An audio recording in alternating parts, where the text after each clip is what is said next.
d'être assez cher.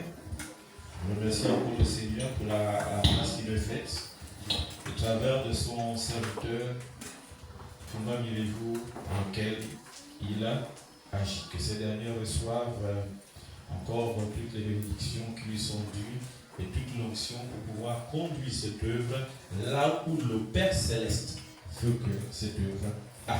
Que ce soit donc la volonté du Père et non la volonté d'un quelconque homme. Alléluia. Ce matin, en écoutant en louange, tout ce qui a été dit pendant cette louange me conforte dans le message qui va être donné ce matin.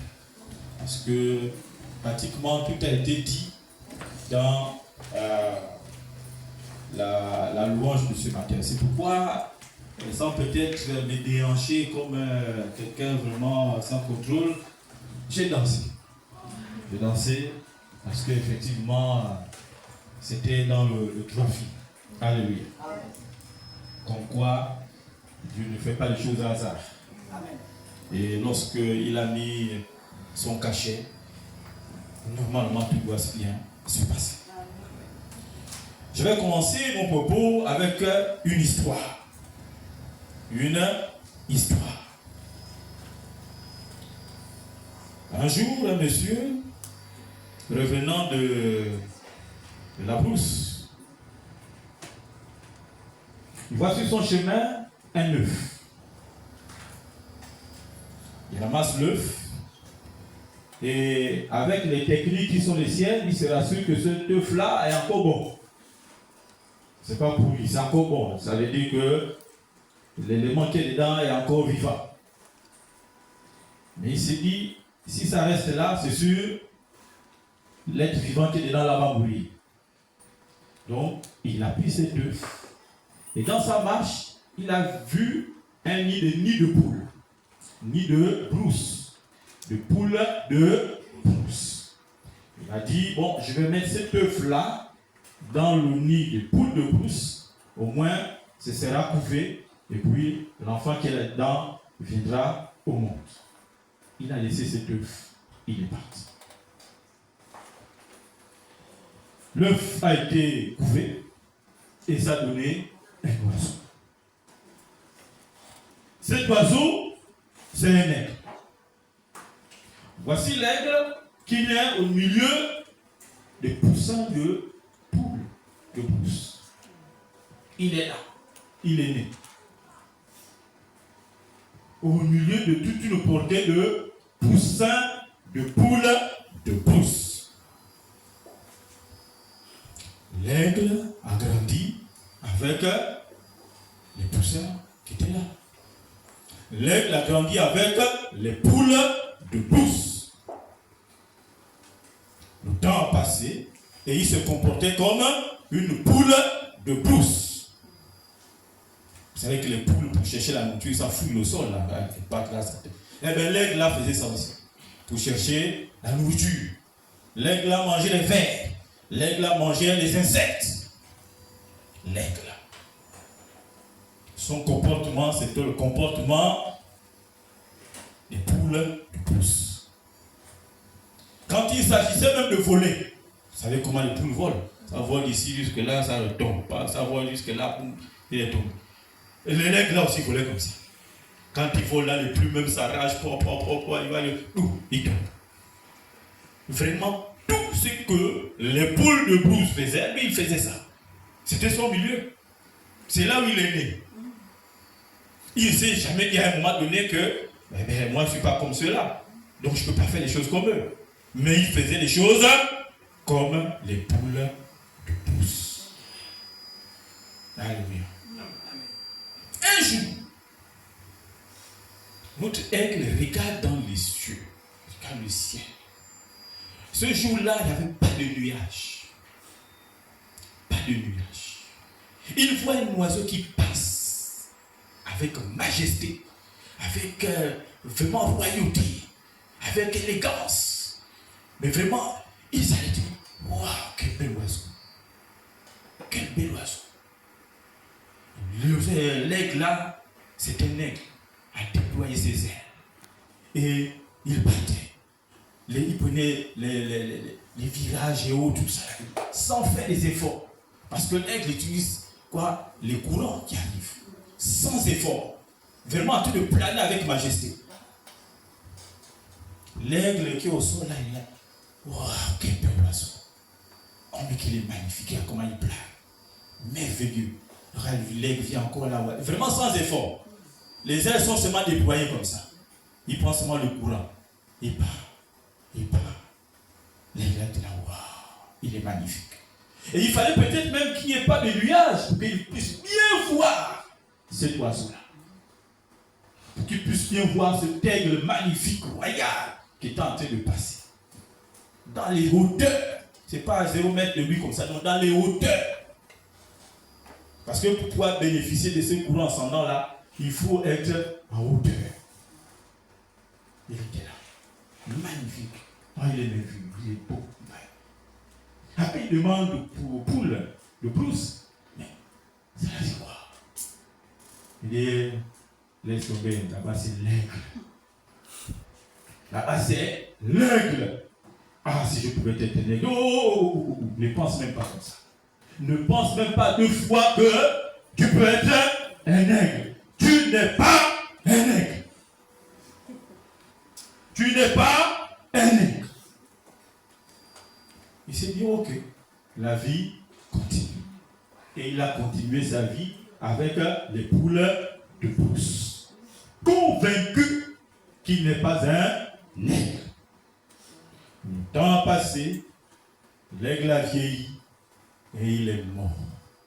Il est mort dans son statut de poule de brousse. Alléluia. Qu'est-ce que c'est tragique. Véritablement tragique. Bien aimé, beaucoup d'entre nous sommes comme cet aigle. Beaucoup d'entre nous, nous sommes comme cet aigle-là. Nous menons une vie de poule de brousse. Alors que nous sommes des aigles. Nous menons cette vie-là. Mais pourquoi menons-nous cette vie-là? Eh bien, parce que nous ne connaissons pas notre identité.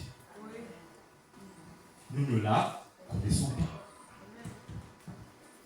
C'est pas normal qu'un aigle puisse vivre dans ces conditions-là. Il gratte le sol pour chercher les vers, les insectes. Il vole sur 2 mètres. Il tombe. Bien aimé, notons tout simplement qu'aujourd'hui, nous allons tout simplement dire ceci. Je suis un aigle, pas une poule de brousse. Je suis un aigle, pas une poule de brousse.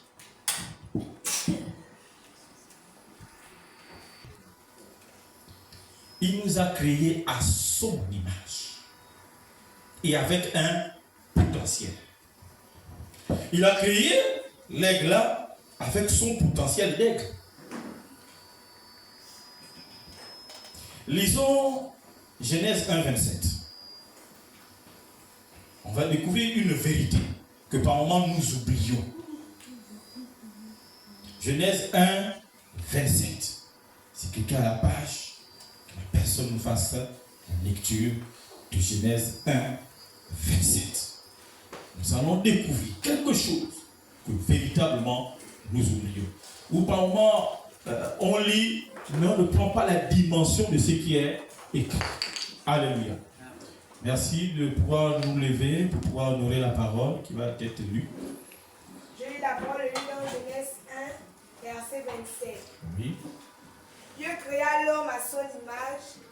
Il le créa à l'image de Dieu. Il créa l'homme et la femme. Alléluia. Amen. Alléluia. Amen. Dieu créa l'homme à son image. Il le créa à l'image de Dieu. On peut s'arrêter là. Amen. comment quelqu'un qui est créé à l'image de Dieu peut être dans une telle vie? Puisque Dieu est en nous. Comment est-ce qu'on peut mener une telle vie? Voici un aigle qui croyait qu'il est une poule de brousse alors que c'est un aigle. C'est un aigle. Lui-même, je ne sais même pas, il ne voyait même pas que je suis différent des autres. Il ne voyait pas ça. C'est la même chose avec nous. Nous avons une vie misérable, une vie médiocre, une vie qui ne ressemble pas à la vie d'un enfant de Dieu. C'est nous-mêmes qui nous faisons petits. Oh, moi, je ne peux pas faire ça. Oh non, allez, moi, je suis qui? Moi, je suis qui? Tu sors ça de ta bouche, moi, je suis qui? Mais tu es l'enfant de Dieu. Oh non, moi je ne suis pas capable de. Donc il y a quelque chose que Dieu ne peut pas faire. Quand toi tu dis, je ne suis pas capable de. Je ne peux pas faire ça. Tu te limites. Tu te vois comme une personne sans valeur. Et ce qui est fort, c'est que tu confesses ça. Je suis qui? Est-ce que je suis important? Tu es important. Tu l'es. Parce que tu es le Fils de Dieu. Il y avait le Créateur. Donc tu es important. Même la créature, même celui-là qui n'a pas Christ, il est important. Parce que quand il dit il l'a fait de peu inférieur à Dieu lui-même, il ne parle pas forcément de ses enfants, il parle de la créature, l'humain. L'humain. L'humain est au-dessus de toute chose dans sa création. Donc tu n'es pas n'importe qui. Peut-être que tu es né dans un milieu défavorisé, mais est-ce que ça enlève ce que tu es? L'aigle là était au milieu des poules, le brousse. Est-ce que ça enlevait le fait que ce soit un aigle? Non, ça n'a pas enlevé ça. Donc, ce n'est pas parce que peut-être tu es dans des conditions difficiles que tu vas te dire que non, je ne peux pas réussir dans ma vie. Non. Vraiment pas du tout. Parce que cet aigle-là est resté aigle malgré qu'il ait vécu au milieu des poules de brousse. Tu vas te dire, je n'ai peut-être pas les mêmes opportunités que les autres sont nés dans les grandes familles, moi non, c'est la pauvreté, donc je ne peux pas m'en sortir, je suis foutu dans ma vie. Ah bon? Ah bon? Ça, c'est des mauvaises pensées. C'est une mauvaise pensée. C'est une mauvaise manière de voir les choses. Cet aigle-là, il est né là, il a grandi là, il est mort sans savoir qui il est. Il y a beaucoup de chrétiens qui sont morts comme ça. Sans savoir qui ils sont véritablement. Et ce matin, on pouvait chanter. Chambellan, on pouvait chanter quoi par rapport à ce que je lui ai dit? L'aigle là est mort sans savoir qui il est. Je suis ce que Dieu dit que je suis. Ce n'est pas ce que les autres pensent. Et je dois pouvoir me connecter à lui pour savoir qui moi je suis. Alléluia.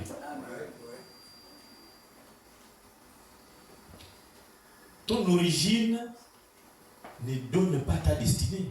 Quel que soit l'endroit où tu es né, je voulais dire, cela ne détermine pas qui tu seras demain. Véritablement, ça ne détermine pas. Il y a certains peut-être d'entre nous là qui passent là en train de jouer dans le sable et autres et tout ça. Demain, demain, il est président de la République. Ce n'est pas l'enfant de Richard là qui devient président de la République. Donc là où tu es né, ça ne détermine pas destiné. Pour te dire que, bon, comme je suis dans une famille de pauvres, je ne serai rien dans la vie.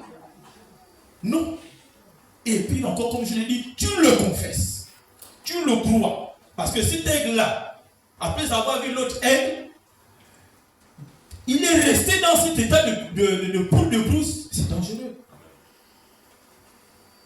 Voici une opportunité qui lui a été donnée, qu'il prenne conscience de qui il est. Il ne l'a pas saisi. Parce que dans son esprit, il était déjà poule de brousse. Il était déjà convaincu que c'est une poule de brousse. Vous avez déjà vu l'aigle? Quelqu'un qui a déjà vu l'aigle comme ça là? Mais en fait, moi je l'ai déjà vu. Ce jour-là, il n'y a même pas longtemps encore, il a encore vu un autre. Il était amarré. Mais les gens, quand les gens étaient là, ils disaient que mais, si la corde là se coupe, le type là il peut nous faire du mal. Vous voyez, il est amarré, hein, mais les gens ont peur. Amarré. Mais les gens ont peur. Parce que c'est qui? Parce que c'est l'aigle. Parce que c'est l'aigle. Nous tous on était là. Mais vraiment, si c'est des tâches. Parce que c'est l'aigle. C'est comme ça que l'on doit être. Ça ne doit pas se chanter, mais ça doit se vivre. L'aigle, là, son regard, là, ça fait peur. Ses yeux-là, c'est comme s'il était fâché, il est prêt à te faire du mal tout de suite, là. Il fait peur.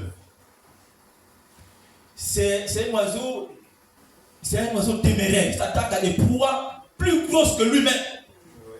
Il soulève, il s'en va. Rien ne lui fait peur. Mais nous, c'est nous qui avons peur. Un aigle peureux. C'est bizarre ça. Tout le monde en fait. Un aigle peureux. Vraiment c'est bizarre. Un chrétien peureux. C'est bizarre. Un chrétien limité. C'est bizarre. Et lorsqu'on prend cette attitude, on fait injure à Dieu.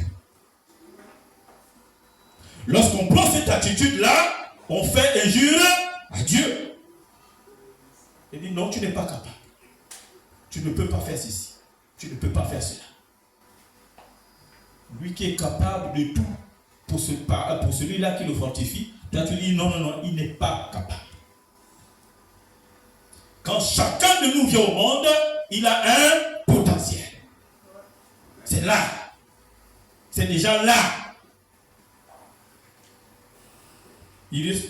La seule chose, c'est faire ressortir ça. Mais tu pars toute la vie sans faire ressortir ça. C'est dommage. Nous savons tous que Dieu fait toutes choses avec un but. Il a un but à atteindre avec toi par rapport à ce qu'il t'a donné comme don et talent. Et toi, tu n'exprimes pas ça. Il y a des gens qui t'attendent. Mais ces gens, ça vont t'entendre à 20. Et c'est à cause de toi que ces personnes-là n'auront pas ce qu'elles devaient recevoir. Amen. À cause de toi. Alléluia. Bien-aimé, rappelle-toi que tu as été créé à l'image de Dieu. Le Dieu Tout-Puissant.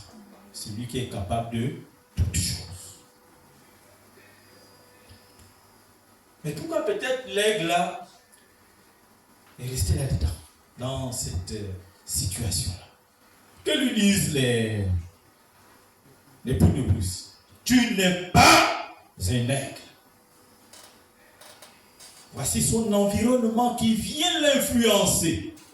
Peut-être que s'il était seul en regardant, il avait dit, mais lui là, je vois un peu que je suis un peu comme lui. Peut-être qu'il devait même s'en sortir.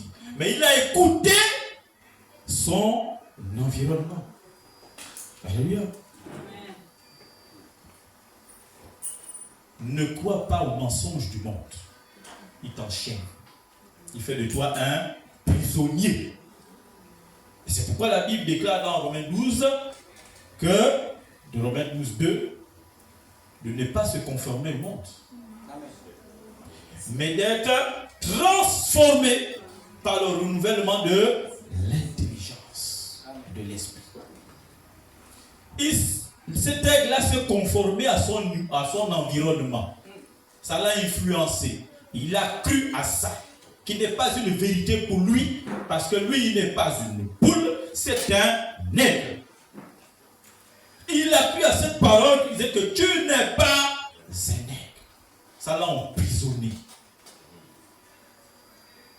Et il est mort comme une poule de brousse. Parce qu'il a cru à cela. Mais tu peux échouer à un examen, un projet, ça ne fait rien. Mais la société dira quoi? Tu es un raté. Mais si toi tu mets ça dans ta tête, que tu es un raté, ne t'en fais pas, le prochain concours, tu vas le rater. Peut-être même que tu ne prendras plus la peine d'aller passer un concours. Puisque dans ta tête, tu es un raté. Pourquoi passer un autre concours alors que je suis un raté? Pourquoi? C'est une perte de temps, surtout qu'aujourd'hui, par exemple, au supérieur, là-bas, les concours, il faut payer 20 000, 30 000, etc. Là, tu regardes tes 20 000, tu dis, 20 000. Je vais aller te donner ça. Attends, je sais que je vais jouer. Je préfère garder les 20 000. C'est très mal pensé. Tu as un projet. Je vais dire, lui là, vous avez vu, il a commencé à construire. Lui là, il va construire. Mais tu vas aller où? On te décourage. Mais toi, si tu te dis, oh, mais c'est vrai aussi, je n'ai même pas les moyens, qu'est-ce qui m'a piqué de vouloir construire? On te dit, mais toi, tu trouves les moyens. Avec tes 150 000, c'est là où tu veux construire. Enfin, on va voir. Hein? Donc, si tu es convaincu que avec tes 150 000 francs, tu ne peux pas construire. Et tu vas t'arrêter. Et les autres ont eu raison de toi. Parce que tout simplement, ton environnement qui ne veut pas que tu réussisses, tu l'écoutes et tu mets ça dans ta tête. Tu deviens conforme à eux.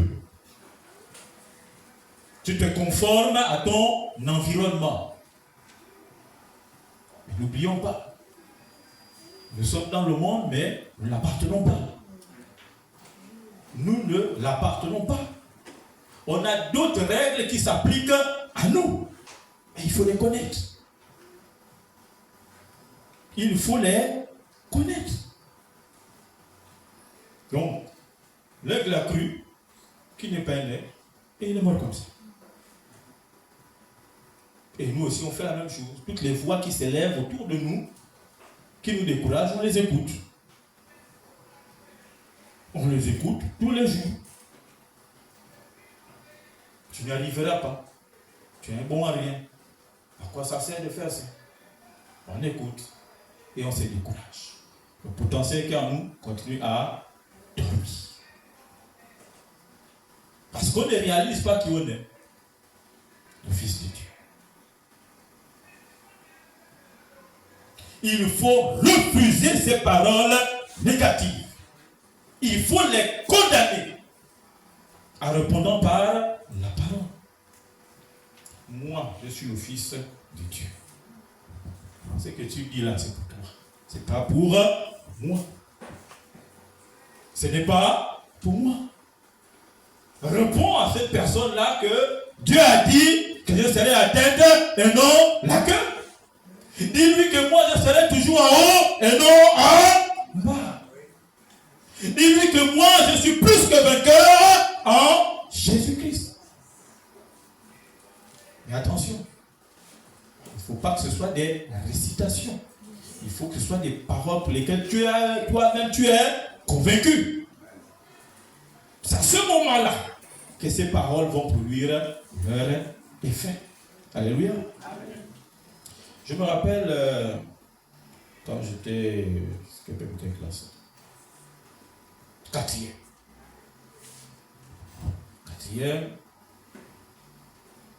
Je Premier trimestre, échoué. Deuxième trimestre, échoué. Papa, c'était la première fois que papa venait chercher mon bulletin. Moi, j'étais à l'ESCAP, on était tous à l'internat. Et quand on remettait les bulletins, on mettait dans une salle. Enfin, les élèves étaient dehors et les parents dans la salle. Donc on appelle premier, tel. Tu rentres, tu prends ton bulletin, tu donnes aux parents. C'était comme ça.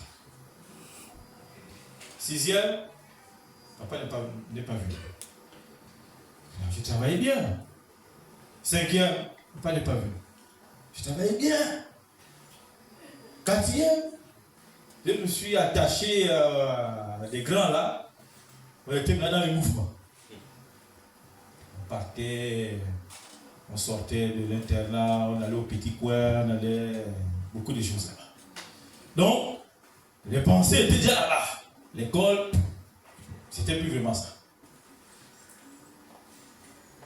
Premier trimestre, deuxième trimestre. On arrive au troisième trimestre. J'ai dit, je vais échouer. J'ai dit, non, ça ne me ressemble pas. Il dit, ça ne me ressemble pas. C'est en quatrième que j'ai commencé à prendre le cahier pour étudier. Sixième, cinquième, je n'étudiais pas. J'ai commencé à étudier. Il y a un là, je dis, mais tu fais quoi comme ça? Il dit, mais j'étudie. Toi et moi, nous tous, on a déjà échoué les 2 premiers trimestres. Tu vas aller où? Laisse tomber ça, non. Il dit, jamais. Jamais. Toi, tu as échoué, pas moi. Je vais travailler, je vais avoir la moyenne. On m'a dit, mais attends, tu as déjà échoué 2 trimestres. Tu penses que tu vas avoir quoi? Non. Il dit, moi je ne veux plus. Allez-y. Moi je veux passer. Parce que l'échec là, ça ne ressemble pas. Je me suis mis au travail.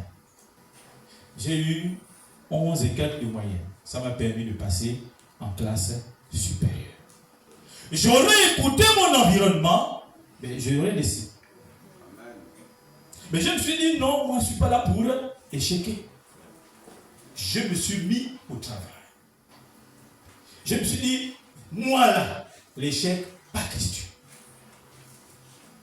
J'ai fait sortir une certaine identité. Pour dire, je ne veux pas de cet échec-là. Non, mais ils étaient nombreux, même toi aussi. Les salauds, ils disent non. Je refuse. J'ai bossé, et je suis passé en classe supérieure. C'est l'attitude que l'on doit avoir. Refuser ces paroles négatives.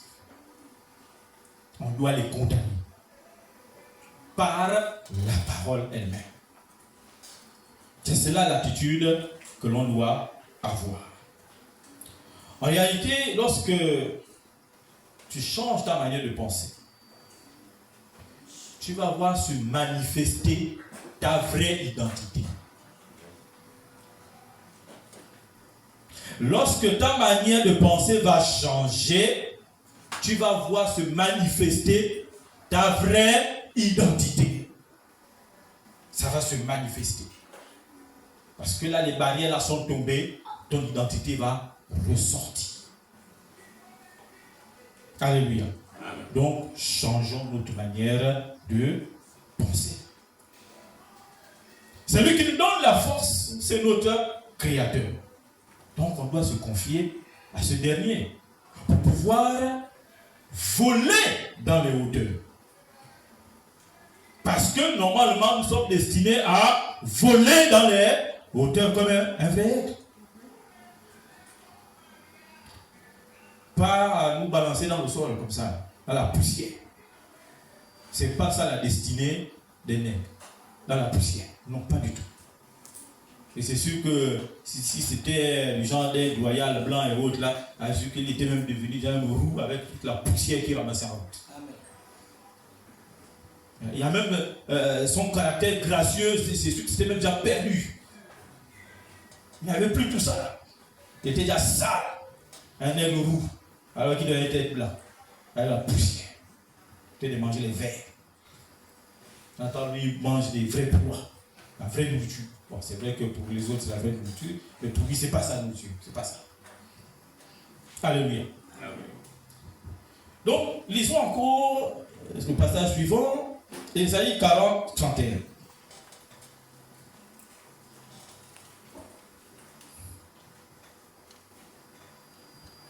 Ésaïe 40, 31.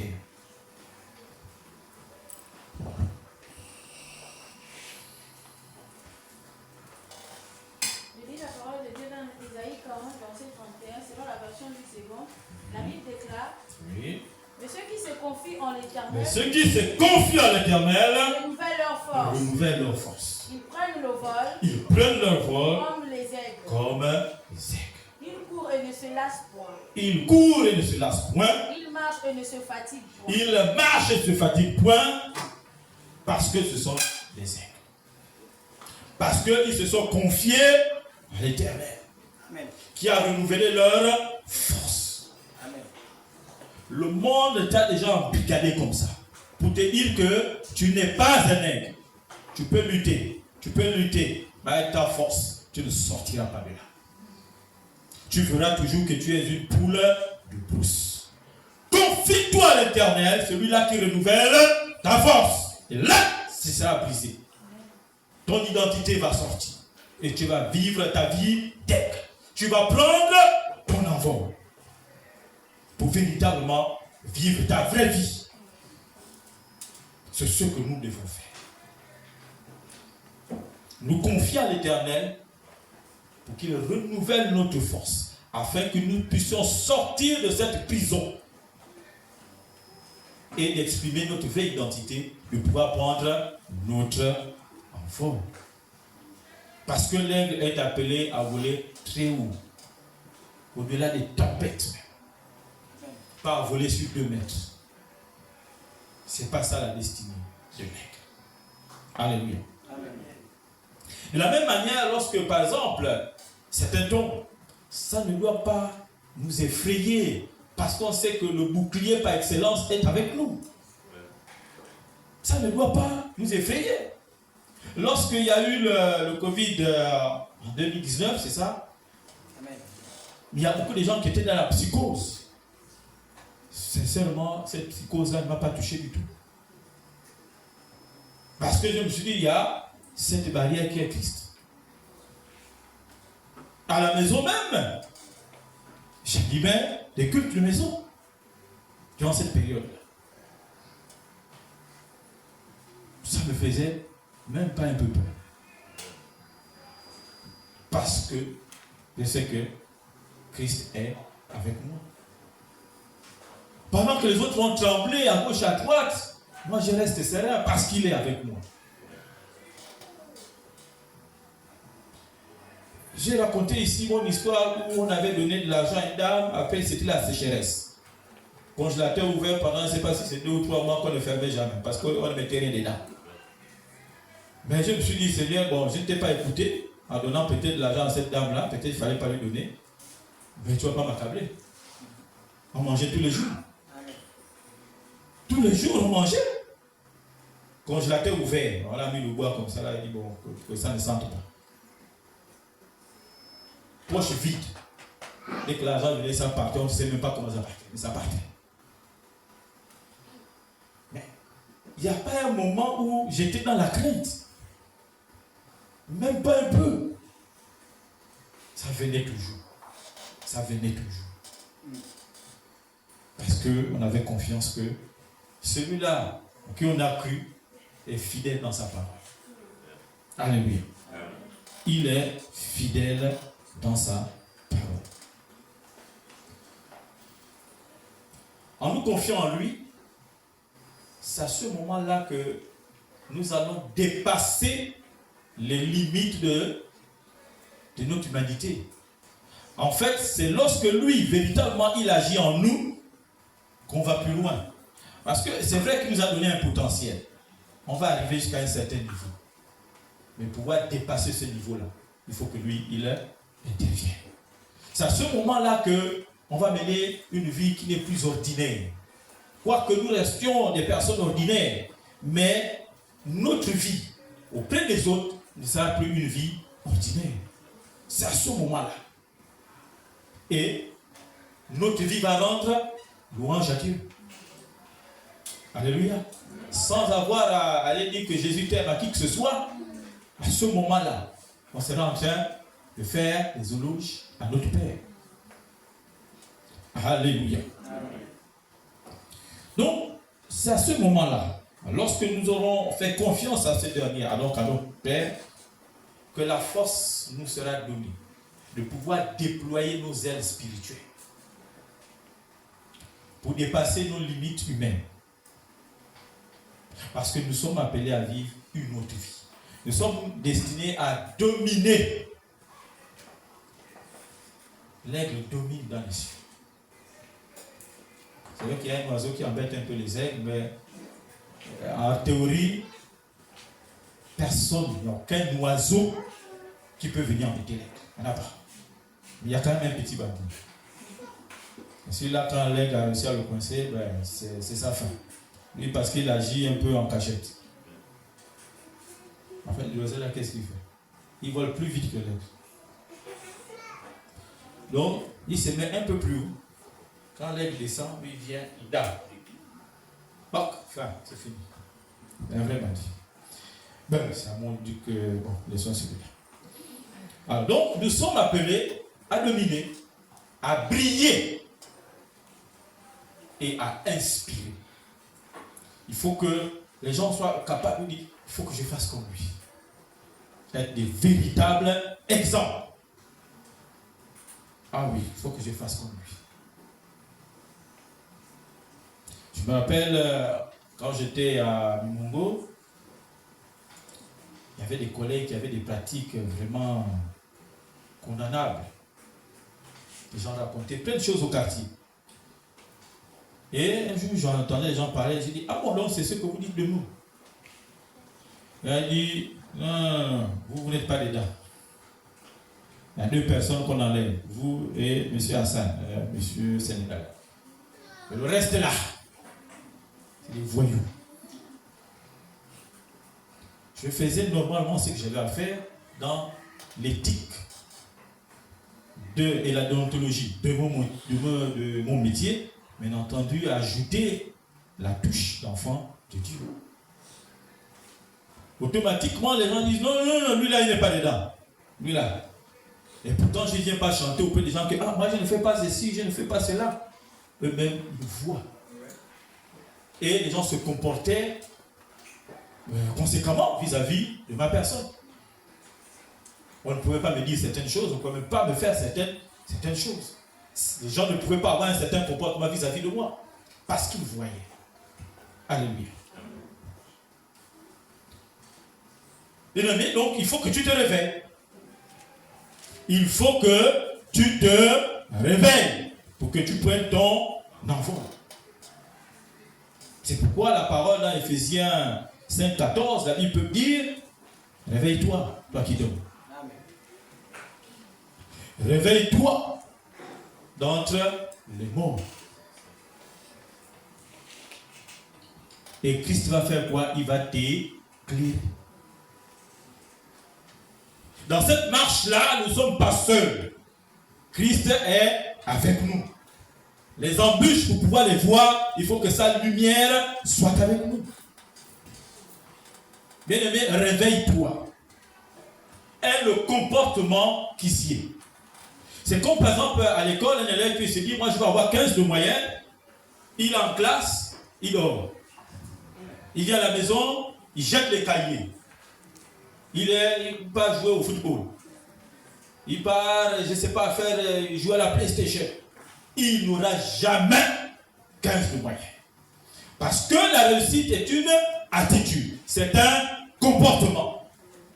Il faut que tu te réveilles. Il faut que tu aies le comportement qu'il faut pour que ces choses-là se manifestent dans ta vie. Tant que tu n'auras pas le comportement qu'il faut, ces choses-là ne se manifesteront jamais. Et après, à un moment donné, on risque d'accuser même Dieu que, mais finalement, tu fais quoi même dans ma vie? Alors que c'est toi le problème.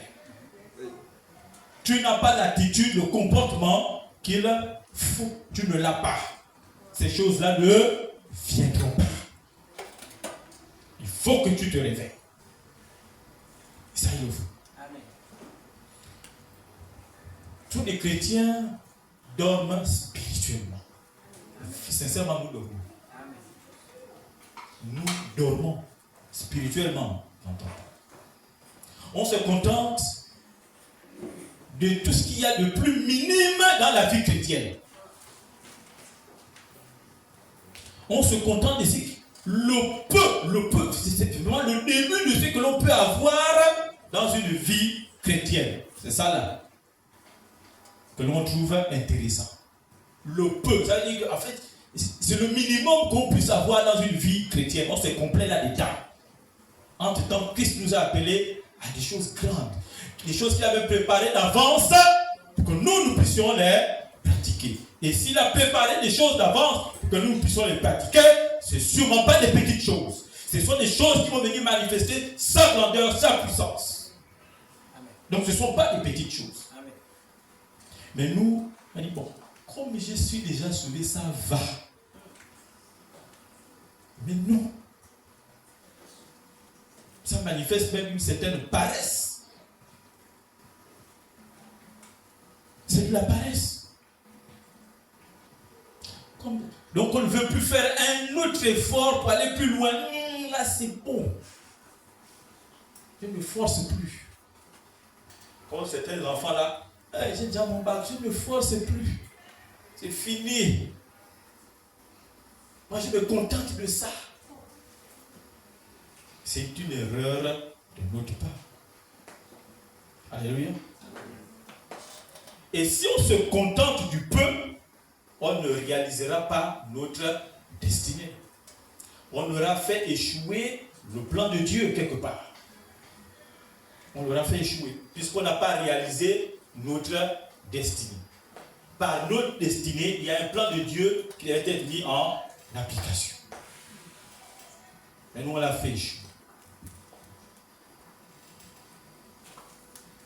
Si c'était un peu comme les hommes, il dit, bon, ok, tu es sauvé, viens un peu ici là. Petit taloche, c'est toi qui devais faire telle chose là. Ça a échoué à cause de toi. Hein? Petite taloche. Mais Dieu n'est pas comme ça. Mais c'est vrai, hein? Maman il taloche. Il est mal. Attention à la taloche là, parce que comme nous c'est tendance de dire que quand toi tu dis dois les taloches, la bosse reste. Bon, un peu comme là il dessin et tu as le souvenir de ta bêtise. Alléluia. Si il y avait Dieu t'a donné un talent, ne le cache pas. Ne le cache pas. Utilise-le. Parce qu'après tu rendras compte, tu dis, mais moi je t'ai donné tel talent, je t'ai fait tel don. Tu ne l'as pas exprimé, pourquoi? Si tu as un appel, ne refuse pas l'appel. Pourquoi tu refuses ton appel? Bien aimé, c'est le moment de déployer nos ailes. N'attendons plus. Il t'appelle aujourd'hui. Réveille-toi. Réveille-toi. Viens vivre comme un véritable enfant de Dieu. Vis comme un véritable enfant de Dieu. Comme son héritier. Comme son aigle. Alléluia. Je l'ai dit tout à l'heure que pour ceux qui croient en Dieu, vivre comme cet aigle-là au milieu des poules, c'est faire injure à Dieu. Pour ceux qui ne croient pas en Dieu, eh bien, c'est un gâchis. Imaginez un peu quelqu'un qui est capable de faire des grandes choses. Enfin, il t'a fait par exemple un don. Toi, tu es par exemple, je ne sais pas moi, un grand maçon. C'est-à-dire que quand tu as monté une maison, quand on la regarde, en fait, on ne la voit plus, on ne la voit pas de la même manière que les autres. Quand toi, mais qui a fait ça? C'est elle, on va t'appeler. Tu montes. Tu déposes ton offrande. Merci Père pour ce marché. On va encore t'appeler. Merci Père pour ce marché. Tu es un grand, je ne sais pas, dans les tableaux là, un grand peintre. Exprime. J'ai un ami, il a suivi son dos. Dessiner. Dessin là. Impeccable. Impeccable. On lui a dit, écoute, laisse l'enseignement général, va à l'ENAM, et puis tu vas trouver du boulot plus facilement. Parce que c'est ça ton domaine. C'est ça ton don. Il est allé à l'ENAM, heureusement qu'il a écouté, et il a commencé à faire des peintures, etc. Les gens qui ont apprécié ces peintures, aujourd'hui, il vit au pays des Blancs avec ça. Ça fait, je ne sais pas, peut-être 20 ans de cela qu'il est parti. Avec ça.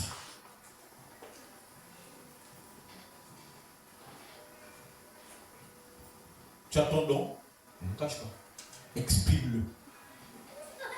Pour la gloire de Dieu. Pour la gloire de Dieu. Donc, c'est un gâchis. Vraiment, quelqu'un, il ne nous aurait pas écouté.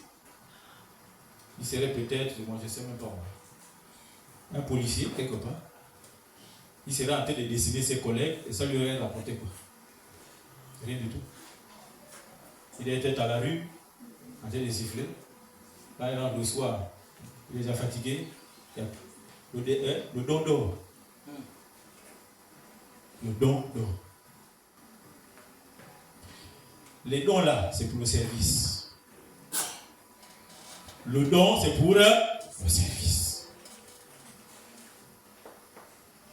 Tu sais jouer. Tu ne viens pas jouer. Tu joues la boîte. Il faut qu'on me supplie, machin. Tu as envie de te coincer les doigts ici un jour, mais tu vas jouer. Alléluia. Amen. On s'est là dit, oh mais la manière dont on joue le piano là, ce n'est pas bien. Toi tu es assis. Là il va quand même d'abord te taroucher. Il dit, mais je te dis, c'est toi qui vas jouer là. Toi tu ne viens pas jouer. Comment va jouer? Et tu t'es d'abord fait mal avant de venir jouer. Bien aimé, tu n'es pas une poule de plus. Tu es un maître. Ne laisse plus ton environnement décider pour toi. Ce n'est pas ton environnement qui décide qui tu es. C'est Dieu qui décide qui tu es. Ne laisse pas les échecs du passé t'emprisonner. J'ai échequé, donc je vais encore échequer. Prisonnier. Pas du tout. Ne vis pas dans la poussière comme cet aigle. Parce que Dieu t'a appelé à voler dans les hauteurs. Décide aujourd'hui de dire que ce que je suis, c'est ce que Dieu dit que je suis. Alléluia. Amen. Alléluia. Amen. Donc, déploie tes ailes et réalise ta destinée. Je vais terminer avec ce passage avant de pouvoir prier. Psaume 8, verset 6. Psaume 8, verset 6.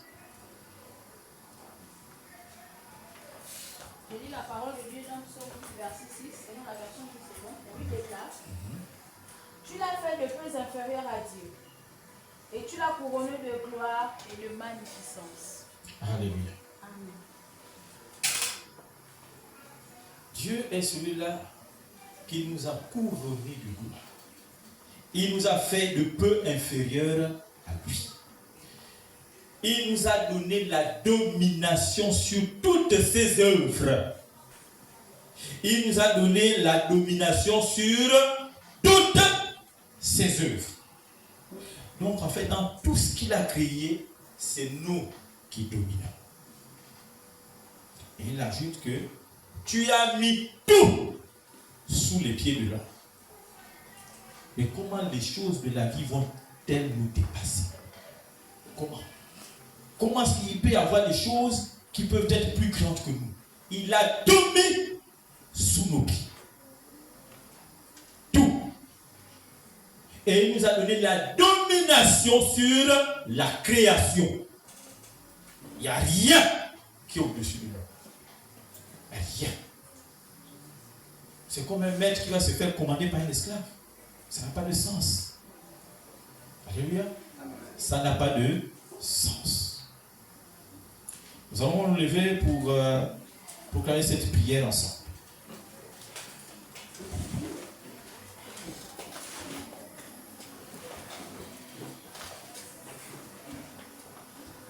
Éternel tout-puissant, nous venons devant toi aujourd'hui en reconnaissant que bien souvent, nous avons vécu en dessous de notre potentiel. Comme l'aigle trompé au milieu des poules de brousse, nous avons cru aux mensonges du monde, aux paroles négatives, aux limitations que nous nous sommes imposées nous-mêmes. Seigneur, pardonne-nous d'avoir cru que nous étions faibles. Alors que tu as déclaré que nous sommes plus que vainqueurs en Jésus-Christ. Aujourd'hui, nous choisissons de croire en ce que ta parole dit. Nous serons la tête et non la queue, en haut et non en bas. Que ceux qui se confient en toi renouvellent leur force, prennent leur envol comme des ailes. Que Christ nous a réveillés d'entre les morts et que nous marchons dans la lumière. Seigneur, réveille en nous l'aigle endormi. Brise toutes les chaînes de la peur, de l'échec, du doute et des paroles négatives. Déploie nos ailes par la foi afin que nous puissions voler dans notre destinée que tu as préparée pour nous. Nous déclarons au nom puissant du Christ Jésus. Je ne suis pas une poule. Je suis un aigle. Je ne croirai plus aux mensonges. Mais je vivrai selon la vérité de ta parole. Merci Seigneur. Car à partir d'aujourd'hui, je prends mon envol dans ma vie spirituelle, dans ma vie familiale, dans ma vie professionnelle et dans ma vie personnelle. Et je vivrai pour refléter ta gloire partout où j'irai. Au nom puissant de Jésus.